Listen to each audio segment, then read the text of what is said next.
So, you were convicted of 2 murders. You've been on death row for 10 years. Yep, that's right. But why are you still alive?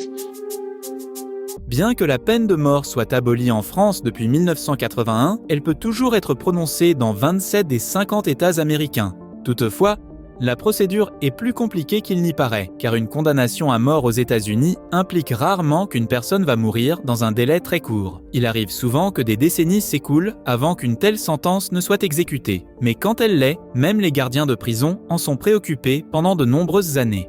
Dans cette vidéo, nous allons vous montrer les dernières 24 heures de 3 prisonniers dont le dernier jour n'aurait pas pu être plus différent. Nous démarrons cette vidéo en 2018 dans l'État du Nevada, aux États-Unis. Plus précisément, dans le quartier des condamnés à mort de la prison d'État d'Ely, dans la ville d'Ely.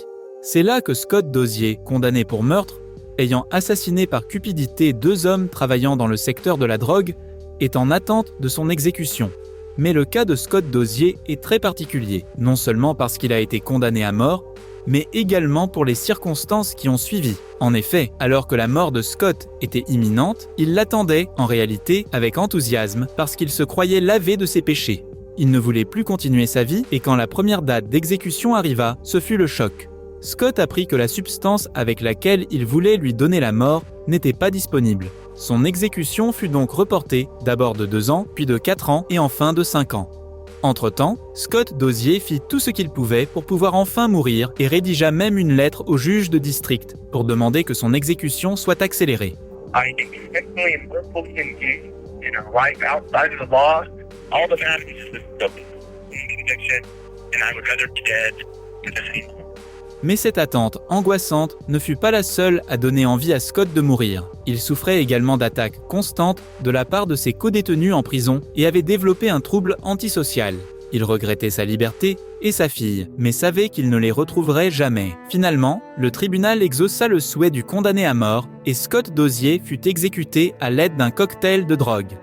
Ce mode d'exécution était si controversé que de nombreux médias en parlèrent et que le gouverneur du Nevada fut même contraint de le justifier. Mais Scott put enfin entamer les dernières 24 heures qu'il avait tant attendues. Des images vidéo le montraient radieux alors qu'il marchait dans le couloir de la prison et qu'il semblait soulagé.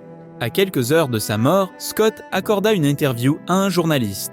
You're going to be dead in 2 days. Yeah, I am. Dans cette interview, Scott expliqua en détail de la manière dont il sera mis à mort et il connaissait étonnamment bien les effets exacts de chaque produit chimique qui lui serait administré. Quand le journaliste l'interrogea à ce sujet, Scott répondit « C'est merveilleux ». On emmena alors Scott voir sa famille, son ex-femme et sa petite-fille. Au cours de ces dernières heures, la famille put lui faire ses adieux et passer beaucoup plus de temps avec lui que pendant les visites normales à la prison. Scott prit son dernier repas préparé par le chef cuisinier de la prison. Alors qu'il pouvait manger tout ce qu'il voulait avant, il ne pouvait plus que choisir des plats préparés avec des ingrédients provenant de la cuisine de la prison, ou bien un menu de fast-food proposé par les restaurants du quartier. 2 heures avant l'exécution, Scott Dozier se vit administrer de puissants sédatifs pour le calmer. Mais juste avant de prendre ses médicaments, Dozier reçoit soudain une nouvelle choquante. Son exécution fut annulée.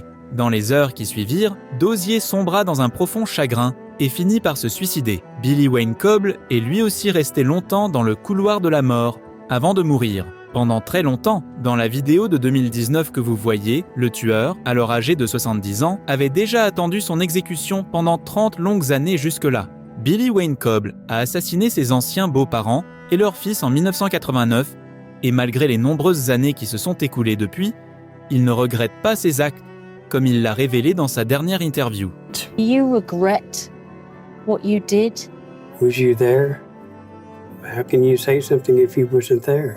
En réalité, 3 décennies après les meurtres, le vétéran du Vietnam pensait toujours que son acte était pleinement justifié par le fait que sa femme de l'époque lui avait demandé le divorce. Billy Wayne Coble vécut les dernières 24 heures de sa vie comme la plupart des hommes condamnés à mort. Après de longues années d'attente, la majeure partie du temps en cellule d'isolement, les condamnés se réveillent à 3h30 du matin pour prendre leur petit déjeuner. Ils ont alors le temps, entre 8 ans et 12h30, de recevoir leur dernière visite et de dire au revoir à leur famille. Aussitôt après, ils sont conduits à la chambre d'exécution. Différentes méthodes d'exécution sont utilisées aux États-Unis. Selon les États, il peut s'agir de la chaise électrique, de la chambre à gaz ou de l'injection létale. Aux alentours de 15h30, les condamnés à mort reçoivent pour la dernière fois quelque chose à manger, ce que l'on appelle le dernier repas. Bien que les condamnés à mort n'aient guère le droit de prendre leurs propres décisions, ils sont toutefois libres de choisir ce dernier repas. Ils expriment leurs souhaits par écrit 3 jours avant leur exécution. Les seules restrictions sont les suivantes. Il doit s'agir d'aliments ordinaires pouvant être préparés dans la cuisine de la prison, et le repas ne doit pas coûter plus de 40 $. Pour beaucoup de prisonniers, le dernier repas est un véritable temps fort, comme le révèle ce chef cuisinier de la prison. Thanking me for the meal and saying how much he liked it, because he hadn't had food like that 15, 20 years maybe. Au passage, les cheeseburgers sont de loin le dernier repas le plus demandé aux États-Unis.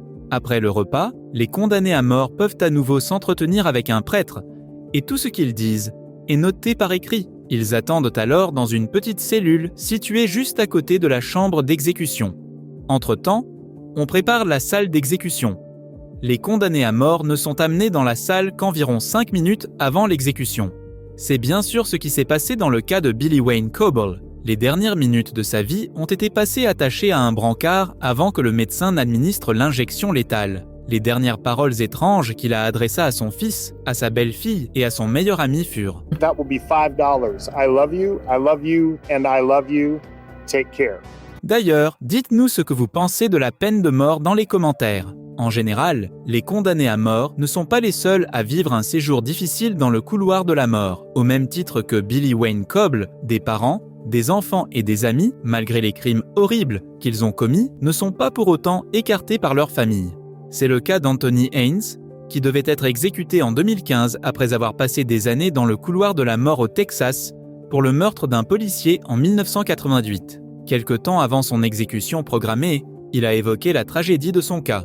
Selon son témoignage, il n'a pas identifié l'agent en civil comme un policier et quand il a brandi son arme, Anthony Haynes le prit pour un criminel qui lui voulait du mal. Il sortit alors son arme et l'abattit. Voilà pourquoi la famille d'Anthony Haynes avait cherché pendant des années à empêcher son exécution par tous les moyens possibles. I love Anthony and we have a spiritual connection. And I'm going to be there for Anthony till the end.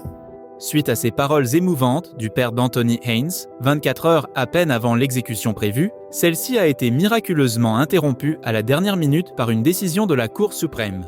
Même la Cour avait des doutes sur la culpabilité de l'homme. Cependant, aujourd'hui encore, 9 ans après l'exécution prévue, Anthony Haynes patiente toujours dans le couloir de la mort. Il ne sait pas s'il sera un jour libéré ou s'il finira par être exécuté. Si vous avez aimé cette vidéo sur les dernières 24 heures d'un condamné à mort, laissez-nous un like et n'oubliez pas de vous abonner. Dites-nous dans les commentaires ce que vous pensez de la peine de mort. Au revoir et à la prochaine.